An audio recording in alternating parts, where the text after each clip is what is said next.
Thank you, Ranveer. Good afternoon, dear friends. Let me try and give you a broad readout of the visit. At the invitation of Prime Minister Shri Narendra Modi, His Excellency Mr. To Lam, General Secretary of the Central Committee of the Communist Party of Vietnam, and the President of the Socialist Republic of Vietnam is on a state visit to India. The visit started yesterday, 5th of May, and will conclude tomorrow, 7th of May. This is President To Lam's first state visit to India and comes within a month of his assuming the presidency of the Socialist Republic of Vietnam on 7th April 2026. He has previously visited India in April 2023 in his then role as the Minister of Public Security. President To Lam is accompanied by a high-level ministerial and official delegation, as well as a large business delegation. This is the second meeting between Prime Minister Modi and President To Lam. They had earlier met in New York on the sidelines of the Summit of the Future at the UNGA in September 2024. President To Lam's visit to India began in Bodh Gaya yesterday in the afternoon when he visited the Mahabodhi temple. He also visited the Vietnam temple there. He arrived in New Delhi last evening, and this morning he was given a ceremonial welcome in the forecourt of Rashtrapati Bhavan. Subsequently, President To Lam paid his respects to Mahatma Gandhi at the Rajghat. He then also visited the statue of Ho Chi Minh to pay tribute. Prime Minister Modi and President To Lam held wide-ranging and substantive discussions at Hyderabad House today on several bilateral, regional, and global issues of mutual interest. The talks were held in both restricted and delegation-level formats. The meeting provided both the leaders an opportunity to review progress across key pillars of our relationship and lay out an ambitious agenda for the future. This year, India and Vietnam are also marking the 10th anniversary of our comprehensive strategic partnership. Both sides agreed that bilateral ties have expanded and deepened significantly in the last 10 years. As a result, it was decided to upgrade our comprehensive strategic partnership to an enhanced comprehensive strategic partnership, and a joint statement to mark this was released. The leaders also held interactions with key stakeholders, including business leaders and CEOs, over a banquet lunch hosted by Prime Minister Modi this afternoon. During the discussions, both sides appreciated the growing trade and investment flows between India and Vietnam and noted the potential to increase these further in a balanced and mutually beneficial manner. We agreed that a new trade target of $25 billion would be set for achieving by 2030. We have also taken important steps in the agriculture sector. Soon, our farmers will be able to access the Vietnam market for Indian grapes. And similarly, Vietnam would be able to export Vietnamese durian to India. We have also agreed to advance collaboration in the areas such as energy, rare earth minerals, digital payments, traditional medicine, and mobility, among others. Insofar as deliverables are concerned, several MOUs were agreed upon and exchanged in diverse areas pertaining to financial innovation, cross-border digital payments, cultural cooperation, rare earth minerals, oceanography, pharmaceuticals, education, and sister city agreement between Mumbai and Ho Chi Minh City. The MOU between RBI and State Bank of Vietnam will be an important collaboration project in fintech. The MOU on cooperation in rare earth minerals underscores the importance both sides attach to supply chain resilience and diversification. India also thanked Vietnam for its invitation to participate in Vietnam's nuclear power sector. The cross-border connectivity of digital payments will greatly benefit tourists and businesses. The MOU between CDSCO and Drug Administration of Vietnam will facilitate market access for our pharmaceutical companies and help ensure access to affordable and quality Indian medical products for the people of Vietnam. India and Vietnam have long-standing bonds of friendship underpinned by historical, civilizational, and cultural connect. The two sides agreed to renew the cultural exchange program for 2026-2030. We have reaffirmed our commitment to continue India's conservation and restoration efforts in Vietnam.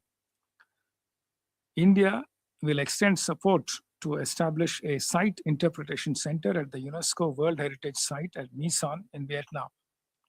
The two sides also agreed to establish ICCR chairs at Da Nang University and University of Social Sciences and Humanities in Vietnam. Nalanda University is also deepening collaboration with Ho Chi Minh National Academy of Politics. Our audit institutions have agreed to cooperate in the field of public sector audit. Defense cooperation was acknowledged as a key pillar of our bilateral relationship. Both sides agreed to further strengthen defense industry cooperation. We are also exploring the establishment of a 2+2 dialogue mechanism between foreign and defense ministries together on both sides to further deepen our strategic cooperation. Prime Minister Modi and President Tholam acknowledged the growing threats of terrorism, transnational crime, money laundering, and online scams. President Tholam conveyed Vietnam's support on the issue of terrorism and counter-terror cooperation, and Prime Minister thanked Vietnam for their strong support on the Pahalgam attack. There was convergence of views on several regional and global issues of interest to both sides, particularly in the Indo-Pacific, and the importance of closer cooperation to promote peace, stability, and prosperity in the region and beyond, keeping in view the evolving global, geopolitical, and economic landscape. Both sides reaffirmed their commitment to cooperate to strengthen the voice and role of the Global South. Prime Minister Modi appreciated Vietnam's continued support for India's permanent membership in a reformed UN Security Council. Prime Minister Modi reaffirmed India's support for ASEAN centrality and ASEAN unity within the framework of India's Act East policy. We are also happy to inform you that Vietnam has joined the Indo-Pacific Oceans Initiative, IPOI, today. Later today, President Tholam is scheduled to deliver a policy speech at the Indian Council of World Affairs. Thereafter, both sides are together organizing an innovation forum with the participation of businesses, think tanks, policymakers in the field of technology and innovation. Honorable Rashtrapati Ji will meet President Tholam in the evening and host a banquet dinner in his honor. President Tholam is scheduled to visit Mumbai tomorrow for interactions with the state government there and also our businesses under the Vietnam-India Business Forum. President Tholam invited Prime Minister Modi to visit Vietnam again. Prime Minister Modi accepted the invitation in principle and said suitable dates can be worked out through diplomatic channels. Overall, the engagement between the two leaders has infused new energy and momentum to India-Vietnam relations. The outcomes today, as summarized in the joint statement, reflect the scope and scale of our new ambition. Thank you very much.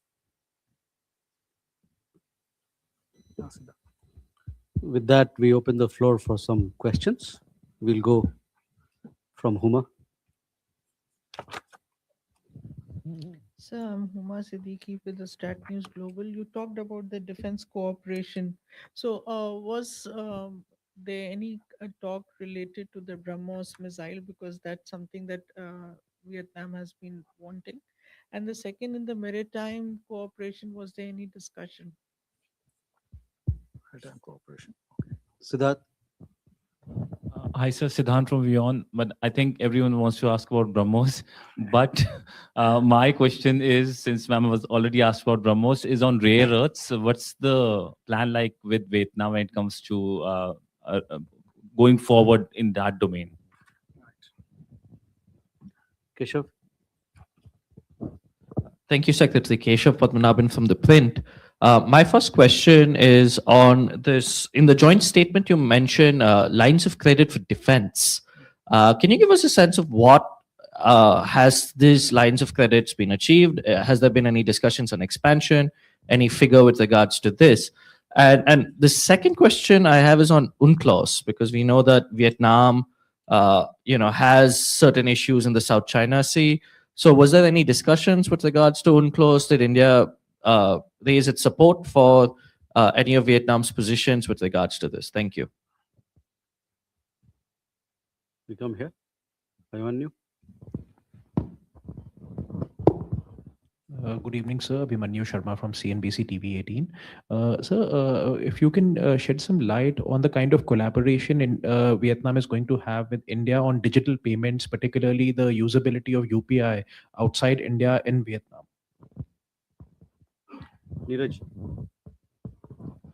Neeraj news 18 India से हूं sir. आपने कहा कि भारतीय किसानों को फायदा होगा आज के एमओयूज के जरिए या फार्मास्यूटिकल्स को भी फायदा होगा, वियतनाम का मार्केट भारत के लिए खुलेगा, उसके बारे में थोड़ा सा प्रकाश डालें। Farmers and farmers. Sir, we can take these questions. Okay. Okay, I think the first one was about BrahMos. Let me try and provide a broader context for our defense cooperation. Our defense cooperation, the basis for that is the joint vision statement for defense partnership 2030. So there are a number of areas listed under that for taking forward our defense cooperation. It includes a number of areas, from capacity building and training for Vietnamese armed forces, to cooperation in the area of UN peacekeeping, training exchanges, joint military exercises, port calls and ship visits. We've done a joint hydrographic survey together, defense cooperation, a number of things have happened in the past, and also maritime cooperation, maritime security cooperation. It's a very, very important area. In addition to that, we have MOUs that are already operational in the areas of submarine rescue and HADR support, mutual logistics support, and of course, cooperation in various aspects of defense industry. We are also looking at instituting a 2+2 dialogue, which will include the Foreign Ministry and the Defense Ministry on either side. We are also pursuing an agreement on white shipping information sharing, cyber security, and also AI-enhanced security measures. There is also an ongoing cooperation on transnational crime involving the navies and the coast guards.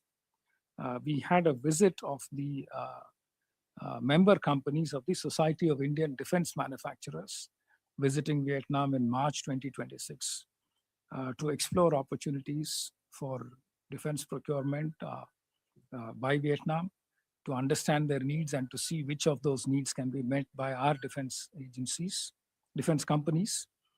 Prime Minister, in fact, offered help with maintenance and MRO support for platforms that Vietnam has, such as the Sukhoi 30 and the Kilo class submarines. So there is a whole lot of things happening in the area of defense. There is also the question of lines of credit. In fact, during the Prime Minister's visit, we had announced lines of credit worth $500 million, out of which for $300 million, projects have been identified and tendering processes are going on for the procurement of 14 high-speed patrol boats and 3 to 4 OPVs, depending on the cost at which they are tendered. And $200 million more will involve the next stage of LOCs. That could involve upgradation of some ships that belong to the Vietnam Navy, and also purchase of submarine batteries. So these are all things that will come up in the second stage with the remaining $200 million. So for LOCs, that is the status. On BrahMos,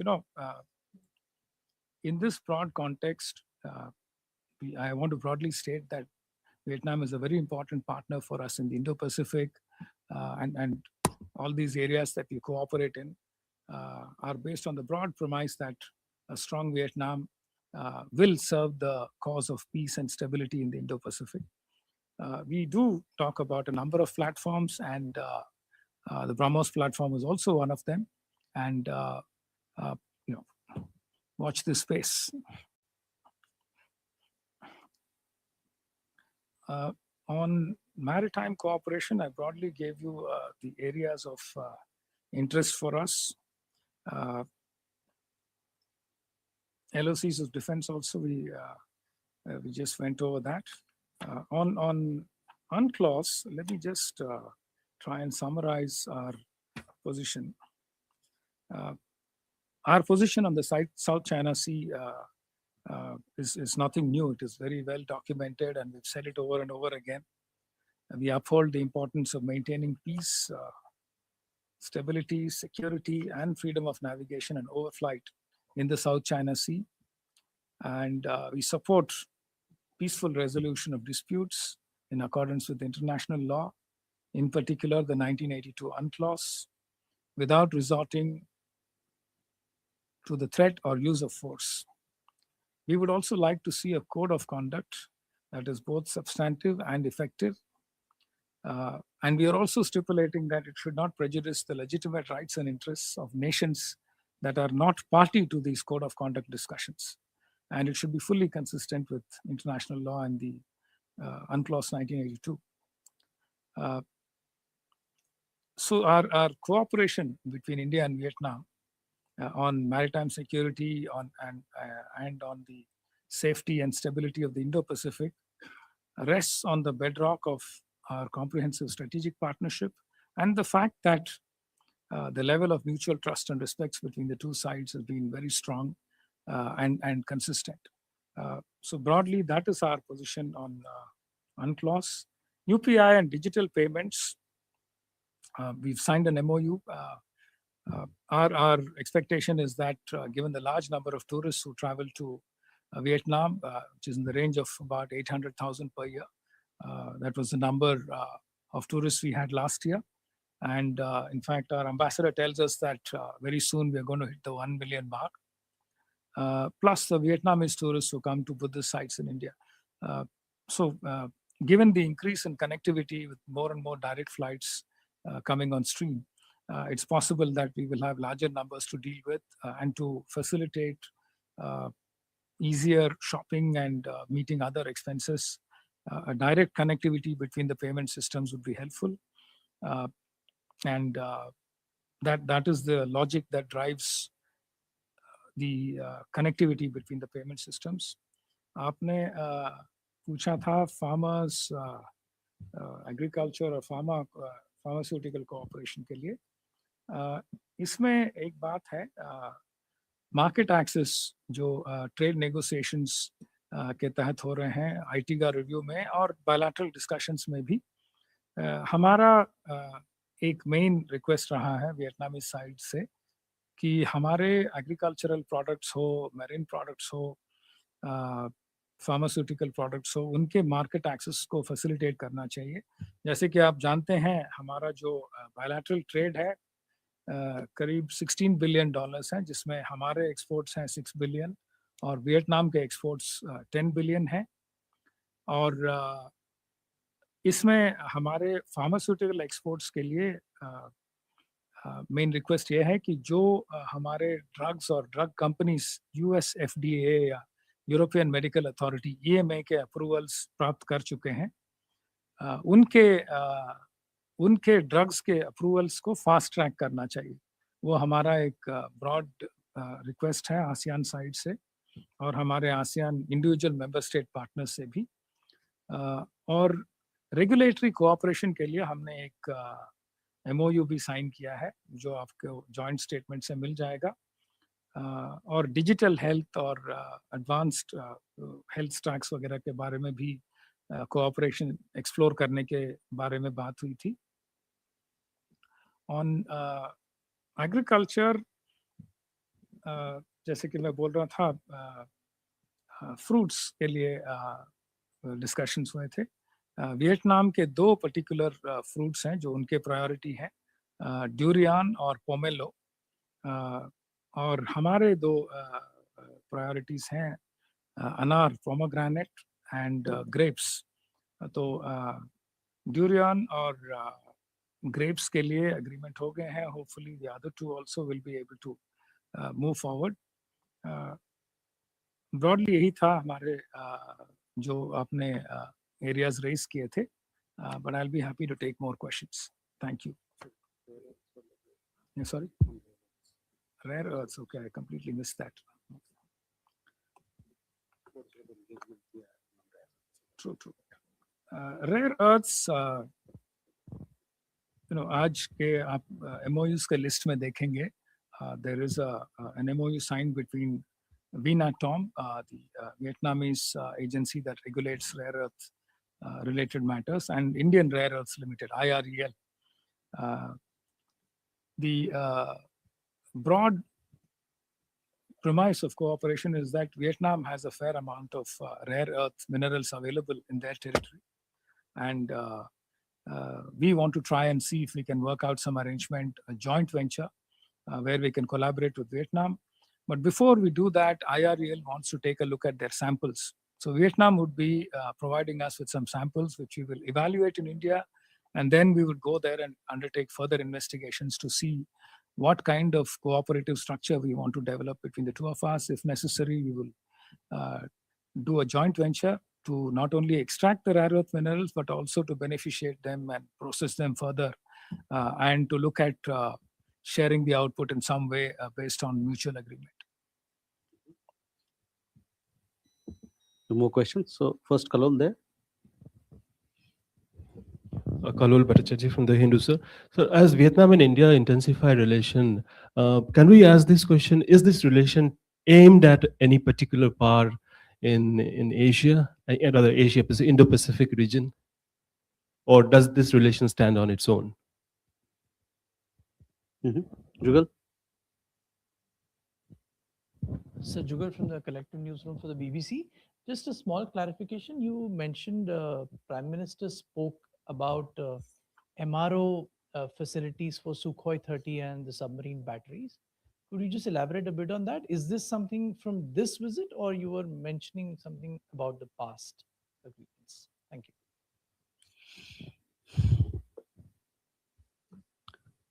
You want to have go? Okay, Kushav. Thank you again, Keshav Padmanabhan from The Print, and thank you for the second question. I just wanted to delve into the ITGA review because I know it's 10 different countries, but from what we've read in the past, Indonesia and Vietnam are where the opening of tariff lines is agreed to has been sort of difficult. So what was sort of discussed with President Olam with regards to ITGA so that this review can be conducted and concluded as fast as possible? Has there been any deadline that Vietnam is willing to support within the larger ASEAN framework for this? Thank you. Avanyu. Sir, regarding the ITGA review, are we still open to the prospect of individual trade agreements with the ASEAN partners, or it's going to be a cohesive one with the entire bloc?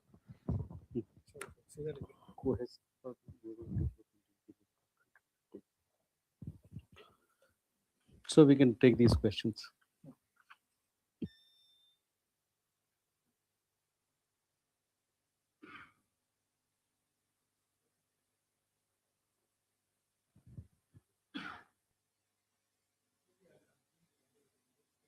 Sorry, maybe I'll change the order a little bit. Let's start with the last one first. ITGA review status. ITGA review is discussed at a very broad level when it comes to heads of state or heads of government. The discussion between the two leaders was limited to the extent that both sides supported early conclusion of the ITGA review. They recognized the positive developments in the negotiations recently and noted that this will early completion of this review will help achieve the targets that we have set for our trade in the coming years, 2030 and beyond. But let me also, by way of background, give you the status of negotiations between our working levels. We had broadly indicated that we wanted to achieve an overall tariff line liberalization of 80% of the lines. India has provided liberalization to the extent of close to 80%, and we wanted the overall ASEAN tariff line liberalization also to reach that level. Plus, also, in addition to that, we had said each individual country should at least reach 70% liberalization. The reason is that there are multiple levels of development within ASEAN members. Some economies are extremely open, like Singapore, and the others are not so open. So our contention was that it should not be the simple average of all the tariff line liberalizations, but it should be weighted by the size of the economy. That should be the comparison yardstick. So we seem to have arrived at some kind of an understanding. The details are being fleshed out as we speak, and hopefully in the coming months we should have greater clarity on the review getting completed. On the question of MROs for Sukhoi 30 and Kilo class submarines, the Prime Minister actually specifically offered to President Tholam during this visit, in today's discussions, our willingness to service these platforms, saying that we have capacities to maintain these platforms, and it would be useful to try and see how we can cooperate in these areas. Perhaps we have spoken about this in other levels of discussions, but today I can tell you that this was offered as a potential area of cooperation.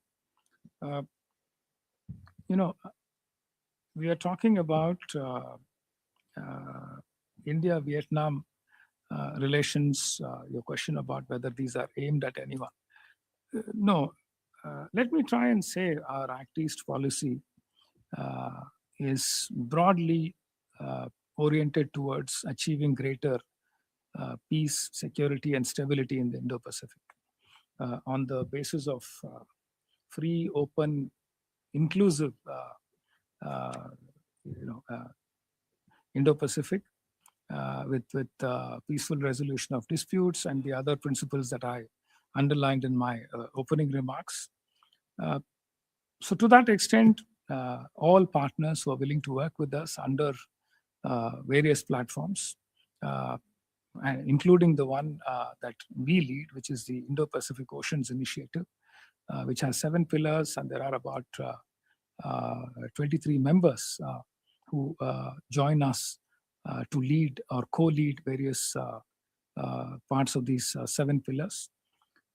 Our broad expectation is that our trusted partners will work with us to enhance stability and security in the Indo-Pacific. And Vietnam is something, a country that we consider as a very, very key partner in the region, given the levels of trust we enjoy with them, given their own independent foreign policy, and the fact that we are very, very close partners in the global south. So broadly, these are the drivers of our relationship in terms of working to secure the Indo-Pacific and ensure stability.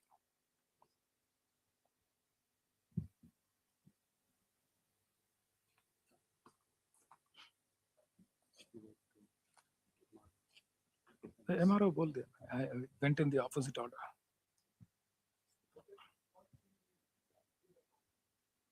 Sorry?